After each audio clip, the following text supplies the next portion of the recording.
So I was out and about today this morning and I stumbled across a story that was being played on the radio regarding Chelsea and secret transfer payments during the ownership period of Roman Abramovich. Of course, Abramovich, the owner of Chelsea for nearly 20 years, as they went from a good club in England. You know, they were winning trophies and stuff even before Abramovich took over, to being one of the powerhouses of Europe, of course, eventually winning a couple of Champions League trophies. But apparently, unsurprisingly, for being totally honest, there were some dodgy dealings going on between Abramovich and Chelsea. Now, I've got this article here from The Guardian that I'm just going to read out today.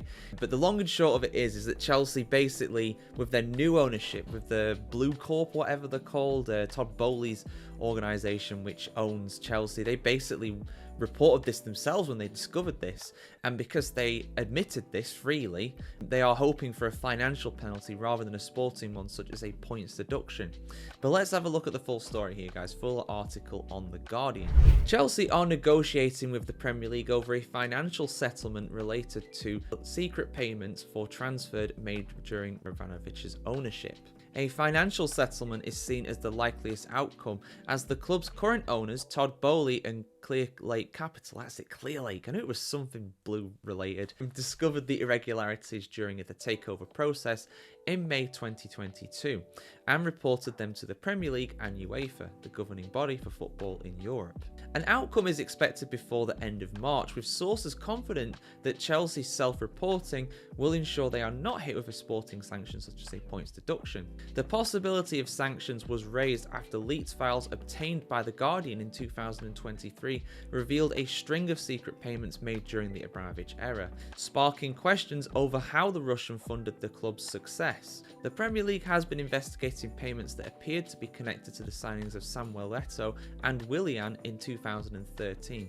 Payments apparently relating to the signing of former Belgian winger Eden Hazard have also been under investigation. Secret payments would normally run the risk of a sporting sanction, but Chelsea's argument is that any allegations of rule breaches were connected to the previous ownership. It has also been pointed out that the payments would not have come to light without Bowley and Clear Lake alerting the relevant authorities after conducting a thorough due diligence process. Chelsea reached a similar arrangement with UEFA, agreeing a £8.6 million settlement in July 2023. It is expected that the Premier League will make clear that any settlement should not be seen as a sanction, while it is believed that rival clubs are sympathetic to the situation faced by Bowley and Clear Lake after the takeover. There is also a strong expectation that the case will not cause Chelsea any issues with the league profit and sustainability regulations. Chelsea have also remained compliant from a PSR perspective. It has been confirmed that all Premier League clubs for the current period, so 2021 to 2024, are fine in terms of PSR. None of them have breached it. There won't be any penalties for any Premier League clubs for PSR this season. Eto'o and Willian were bought in August 2013 by Chelsea from Anzhi Makachkala, a now defunct club from Dagestan in Russia.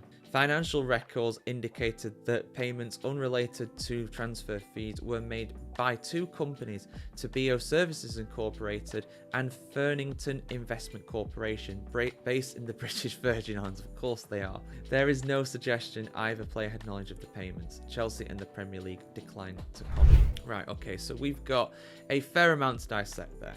Because if you're not familiar with these kind of financial misdeeds, shall we put it? I would put this as a misdeed, personally. So there's going to be people, right off the bat, there's going to be people who are saying, oh, Chelsea are getting away with this. You're fining one of the richest clubs in the world. What's the point in that? Why are you doing that? Well, I can actually understand this, because at the end of the day, and I understand those that would want a sporting penalty, because at the end of the day, what Chelsea, without going in too much into detail, without knowing all of the ins and outs of this, without doing a properly thorough investigation of stuff that I can't even investigate, this is all relatively confidential stuff between Chelsea and Anzhi Makachkala and UEFA and the Premier League. But when it comes to this, you know, you've got what I think has been done here, because even back then, there was financial fair play in Europe. I'm not sure if PSR was in place in England at that time, but financial fair play was. That's been around since 2009, I think it came in, around the same time as Manchester City got bought out by Abu Dhabi.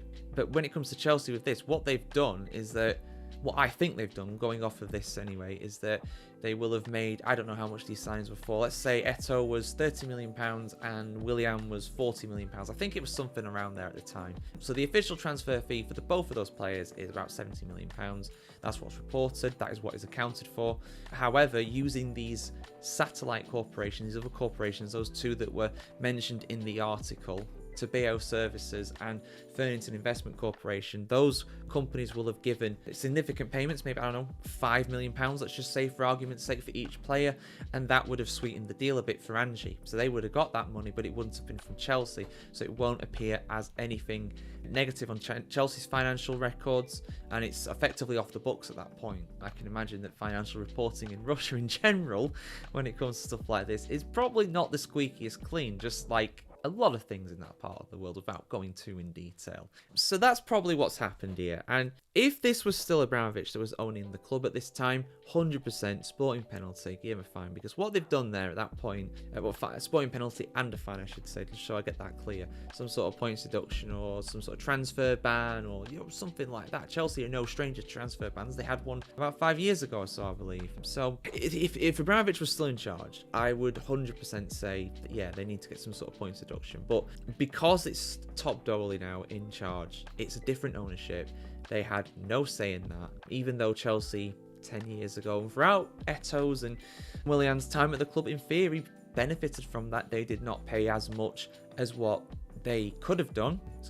They did not pay as much as what they would have had to do normally to get those players. Therefore, they were able to get them maybe if they paid those full amounts from Chelsea rather than using those satellite shell corporations, if you would. I'm not as clued up on business as that, but I believe that's what you would call them in this regard. You know, they're effectively just kind of shell corporations. They're just there and a thing that doesn't really do anything, but they're just used to funnel money through. And that's, you know, if that was still the ownership situation at Chelsea, then 100%, yeah, you know, give them some sort of penalty or something like that in terms of points deduction or whatever. But because this is the new ownership now, they had no knowledge of this before they took over the club. They only discovered it in, you know, when they were doing the takeover process.